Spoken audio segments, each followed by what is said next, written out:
Not yet, not yet.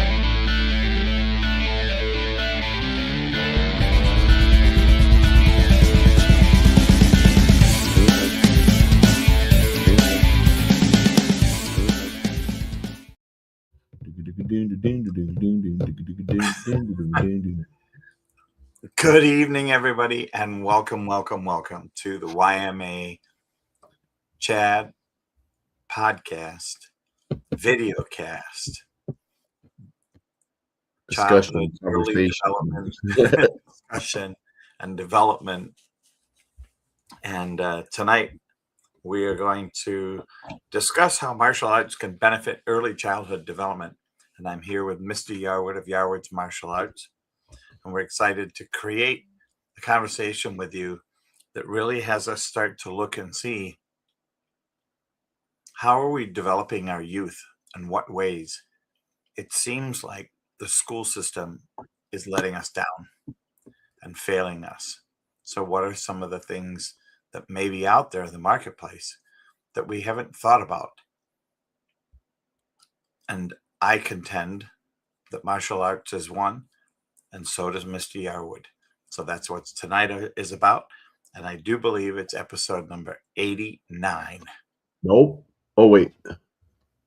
89. Yeah, I think so. I lost track. I thought we were on 90, but I missed. Not yet. Almost. So over to you, Mr. Yarwood, to kick it off.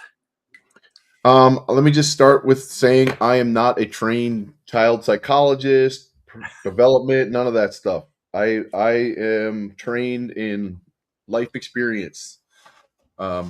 16 years of teaching 4 to 7-year-old kids, plus I had my own child for however old he was in those couple years. So my experience comes with actual interaction with kids and how they respond to the training that we give them, how we interact with their parents, and how we train their parents to be able to interact with their kids on these levels.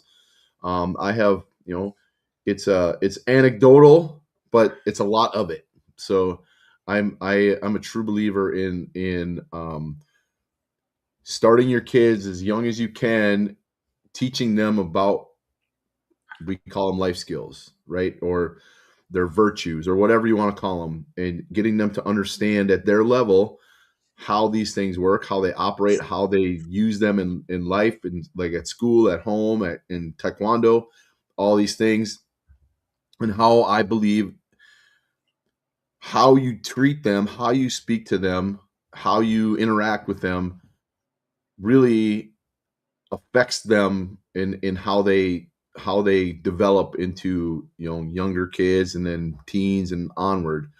And with us, we call it our Little Dragons program. It's our 4 to 7-year-olds, and we don't treat them like little kids in the fact that, they're not just, we don't just go let them do whatever and be little kids and interact with each other on that social level. While we do have some of that, we set expectations for them, which they always meet.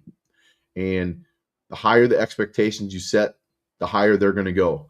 So if you set them way down low and treat them like what you think a 4-year-old should be treated like, that's what they're going to be like, right? We treat them, when we talk to them, we set their goals as you want to be in the big kids class, which starts at 7 years old. We start that right away, right? We want you guys to be in the big kids class and hanging out with the big kids and doing what the big kids do. And we treat them as such, right? Honestly, they respond to it very well. The little kids that age are a lot more intelligent than we give them credit for. They learn a lot of stuff very quickly. And like when we teach them the life skills, like right now we're doing attitude. Attitude is the way you act, right? We ask a little kid, hey, can you tell me what attitude is? And they don't just say the way you act, which is cool anyway, but then they tell us about what a good attitude is, what a bad attitude is, what happens to them and others around them when they have a bad attitude, what happens to them when they have a good attitude, how mom and dad react and respond to them when they have a bad attitude versus good attitude. So they understand it. They don't just repeat it. So we talk to them at their level that they can grasp the concept of what attitude is, or whatever the life skill happens to be, so that they can actually tell us what it means in more than just a phrase repeated back to us. And when you start talking to them that way, they actually start thinking that way, right? Versus just saying, attitude is the way you act. What does that mean? I don't know. You just told me to say it. I just repeat it, right? When we ask them the question, what is it? What does having an attitude mean, right? They'll tell you, and they'll explain it to you, which tells me they're thinking about it and they comprehend it and they understand it. And when you start getting them at that level to understand things, and obviously they don't understand it the way adults do because they're not adults, but they get an expansion of what we would normally think that kids that age would understand, because we think kids are just, we talk to them like little kids, like, however you want to talk to them. When we speak to them like they're growing up, right? We don't coddle them. We don't, oh gosh, that's such a good, whatever. How we do it is we treat them like they're older than they are, because they're going to be older than they are very quickly, and they're going to get there. So how we interact with them, how we start talking to them and dealing with them and having expectations of them, they respond very quickly and very well to it. And parents see it. They talk to us about it all the time, how they act at home, how the kids they're doing the stuff they're supposed to do without mom and dad having to actually tell them, because they know they're supposed to, right? Or how they act at school. Teachers, we get notes constantly on the cards that we send to the teachers about how awesome the kids are in class and how much they see their leadership and all this other stuff that they're learning at our school and that mom and dad are reinforcing at home. So we like I said, it's anecdotal, but there's a lot of it. We got years and years and years of anecdotal evidence. And we have kids who've grown up to become teenagers and adults that still talk about what they did in the martial arts and what they learned from us. So that tells me that it's following them even when they leave the martial arts and go out into real life. And for me, as a user and a subscriber, right, I see the impact and what I would call ripple effect that happens throughout martial arts. Are there schools that are not as good as others? Of course there are, just like anything. And some of the bad schools, the ones that are all about fighting and fight, dominate. That's how they are in their classes when they're teaching and training. So their students are part of what I would call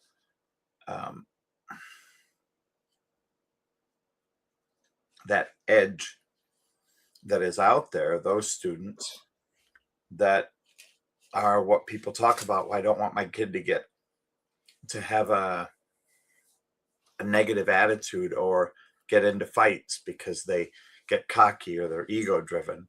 Mm-hmm. And yes, there are several schools out there that is their objective. Never back down, always fight. I think that the premise inside of, at least in Yarwood's martial arts studio, is how to fight to not fight.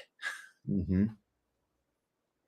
And when you're teaching some of the self-defense classes, get up and run away. Mm-hmm. Yep. That our number one rule when you're doing self-defense is to be safe. Get away, right? If you find an opportunity to run, take it. There's no need for you to engage in anything, right? You do what you did, do the most you need to do in order to get out of that situation and get to a safer place. That's what we teach. And if that takes physical altercation, that's fine, but it's not to the point where if you knock a guy down that you jump on and start punching him. You knock him down, you run away, you go, right? Because we teach them, like, you don't like being bullied, but if you push somebody down and then jump on top of them, now you're the bully, and you don't want to be the bully, do you? And they're like, no. So they understand what that means. They get it. It's not fighting, it's defending, protecting. Yeah. Very well put. Yeah. So, in tonight's conversation,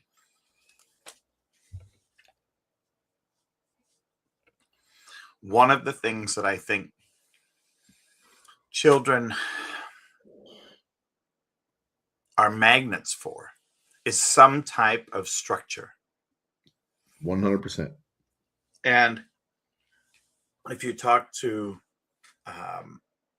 former gang members, from some of the big gangs out there, the really rough, tough skinheads, and I can't remember the name of them. Crips, Bloods. There you go. They will tell you that the biggest attraction was the fact that they'd be a part of a family, that they would fit in, and there was a process, there was a structure, there was a rigidity, there was a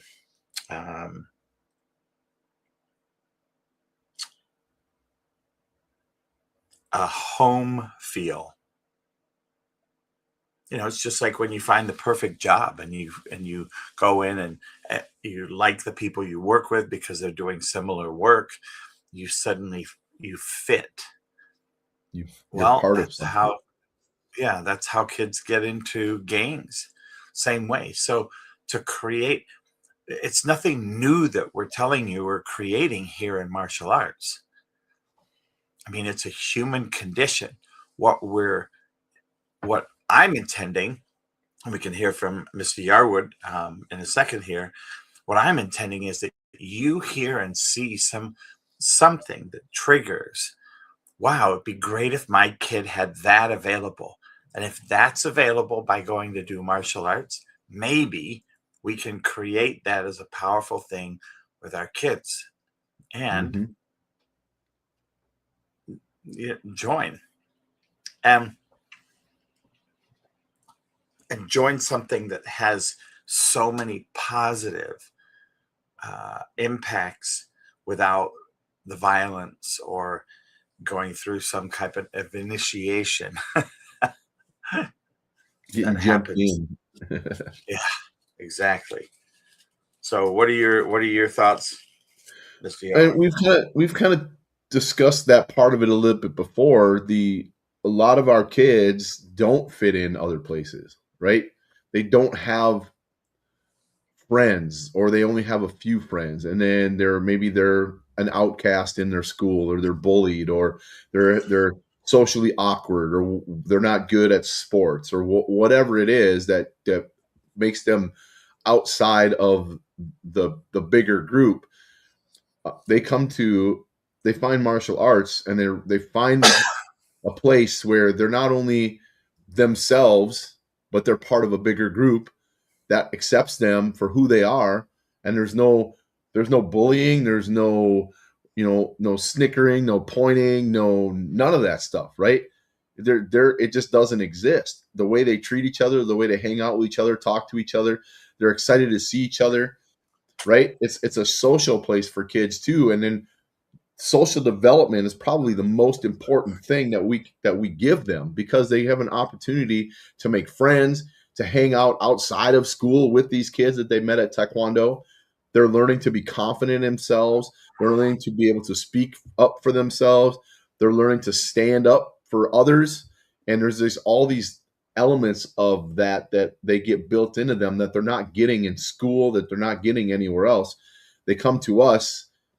We had kids who come in and they don't even want to talk. They don't, because one part of what we do is yell, right? They barely talk. And then all of a sudden, 3 months, 4 months down the line, they're yelling. They're the loudest kid in class, right? Because they built up that confidence. They feel good about who they are. People are treating them positively. They're being friends with them. They're hanging out with them, and they mean it, right? It's not just because you're here, we have to be nice to you.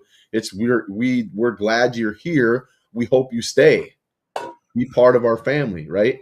And that part of that development is huge for kids, especially kids who are shy, who just they don't fit into anything else. They fit in at our school. Plus, they get all the physical development that they're looking for as well.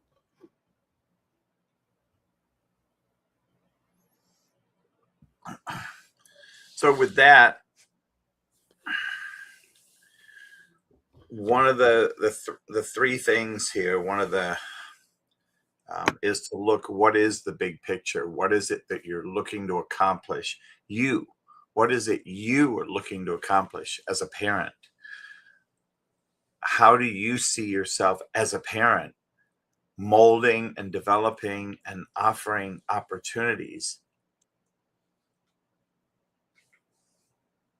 for your kids? And what does it look like? Are you so busy that you can't, therefore, to be able to do something like this, have them participate in a martial arts class? Oof. Yeah, I think as parents, we got to realize that those kids are our priority. Everything we do is for them. We go to work every day for our kids, for our family. We go to, their events. We do all this stuff. It's everything we do in life is wrapped around those children and developing them into resourceful adults, citizens who go out into the world and make a difference, right? That's our job. And sometimes that takes sacrifice.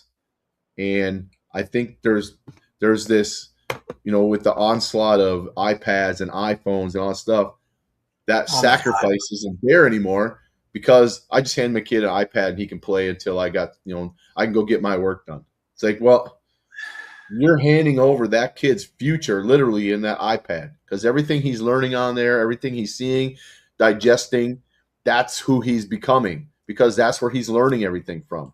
You aren't interacting with him or her to teach them your values that you see in life, that you've experienced. You're not pouring into them. You're letting some object teach your child about life. And then down the road, you can't figure out why your kid's a pain in the butt, causing trouble and doing stuff, and you can't figure it out. It's like you are the reason that they are like that. The kid didn't develop that on their own. They learned it from somewhere, right? And if they're not learning about life from you, they're getting it from somewhere else.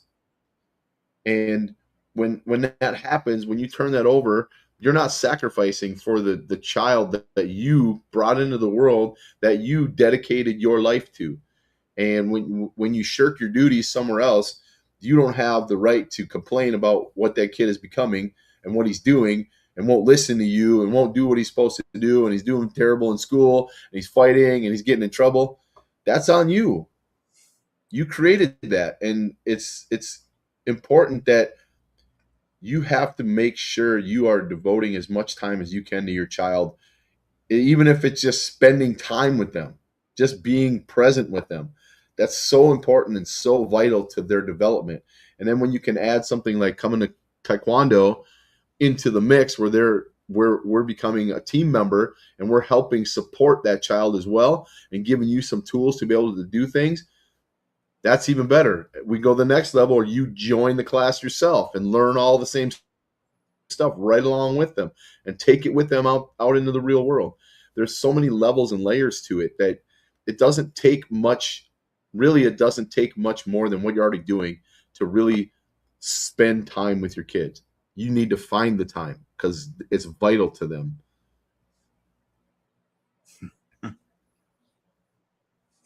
So them seeing you create something like this also gives them an experience where they see that you care. And I think more and more today, we live in such a fast-paced environment. Marketing is driven. You're awake, work. Mm-hmm. If you're awake, work. Yeah. And so many millionaires that I bumped into or talked to, the quality of their life outside of their work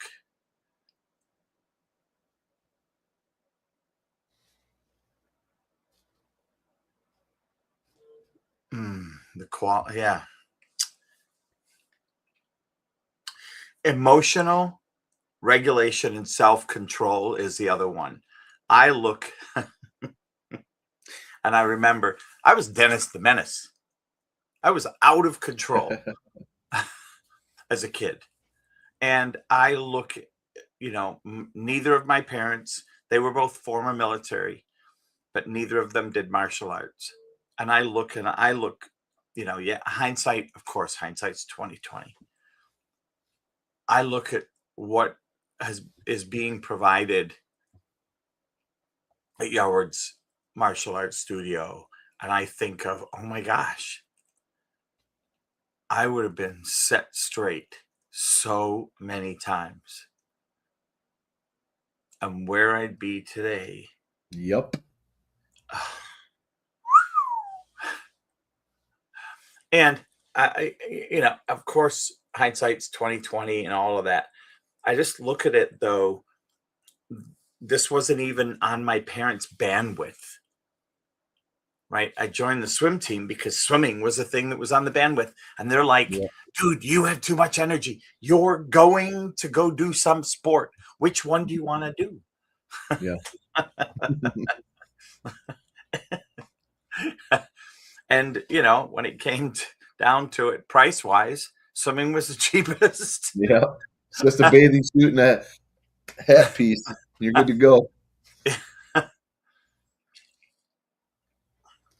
Hockey was super expensive.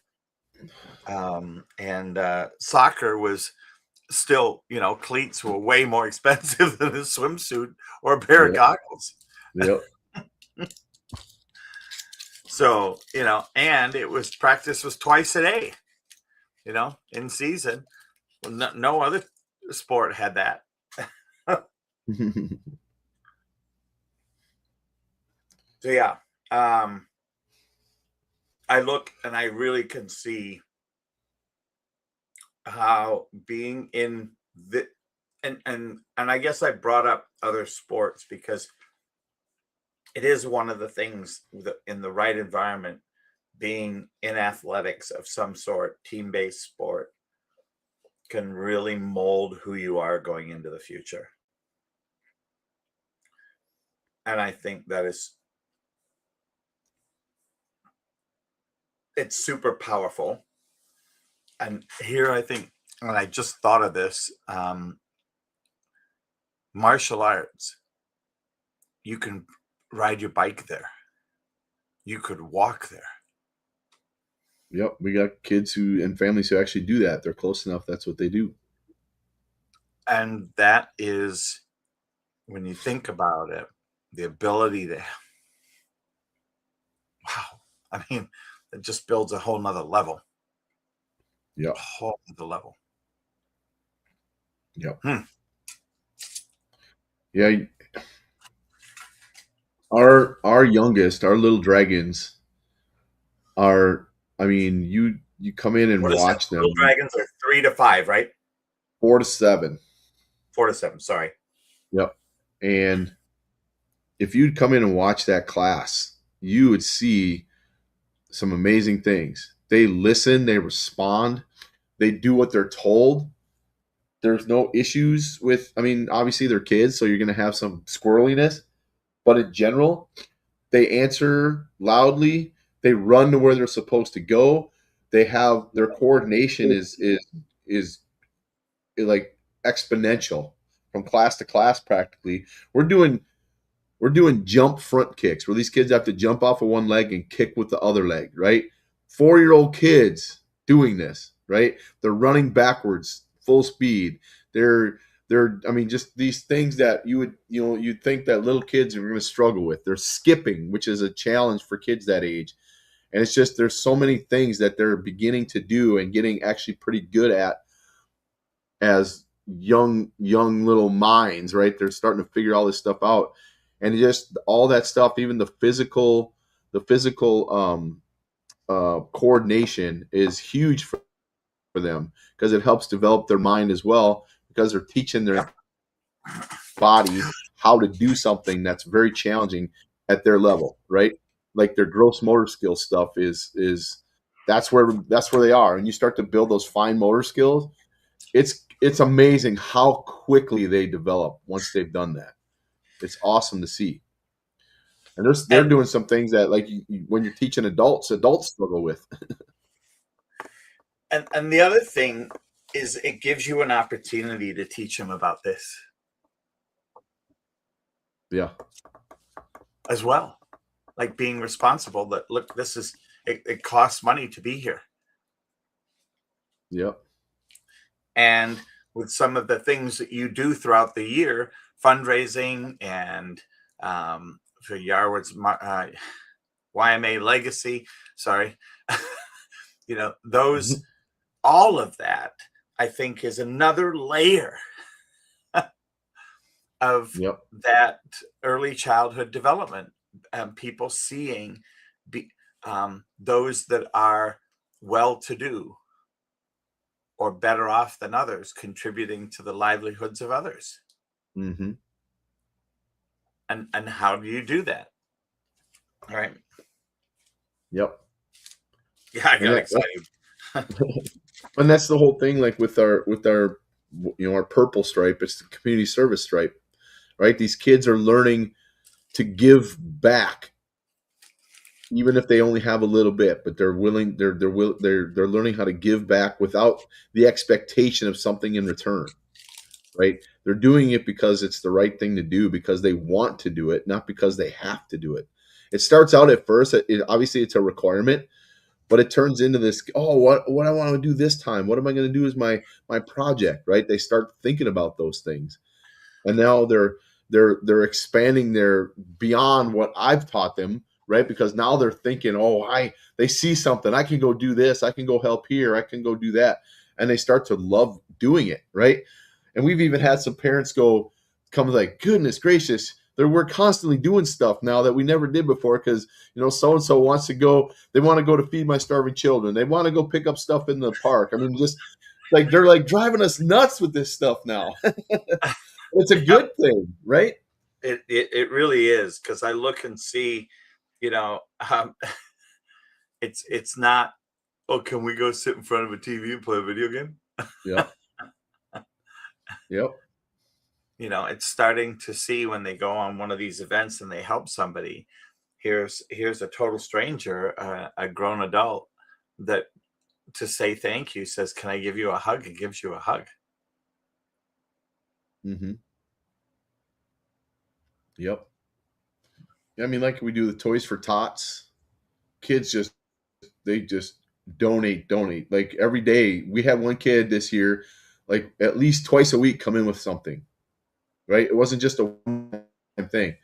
Like, they would bring toys in. We filled up 4 boxes full of toys. We had, I think, close to 400 toys this year, right? We do the breast cancer stuff in October, and these kids buy these belts and wear them proudly. Like, can I wear my pink belt? Like, of course, right? And then that money is going, and then they get to see the person and meet the person who that money is going to be benefiting, right? And then they get to see the end result of what they're doing by raising that money and buying those belts and wearing them. So they're experiencing all these things, this feeling of giving and helping. And when they see that and they get to be part of it, they want to do more of it. Well, and they see the result, and I think you hit a nail, kind of on the head there. They see other people doing it, and they see those people getting the positive results out of it, hearing what their parents say to them, hearing what their peers say to them, hearing what their friends say to them, and the energy with which it seems to imbue them. Yep. I mean, it's amazing. I love my job. There you go. There you go. Love your job, and you'll never work a day in your life. Yep. So with that, we have hit the 30-minute mark. I think we can get into this again next week too. This was there's still a lot of stuff on here we can talk about. Oh, yeah. Oh yeah. Yep. Because I think there's some stuff to bring into this with a little bit of pepper and seasoning, and that is,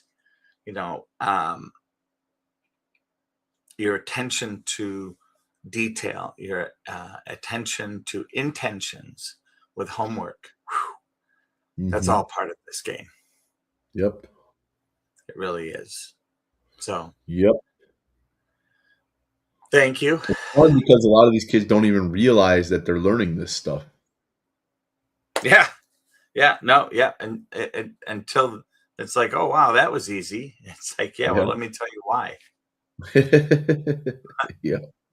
Yeah.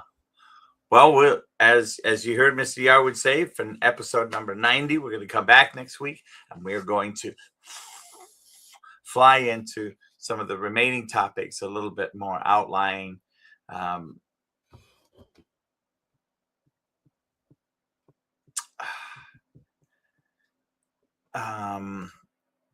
Boundaries of what some people would say, well, why do I need that? I that doesn't impact me. That's in a different country.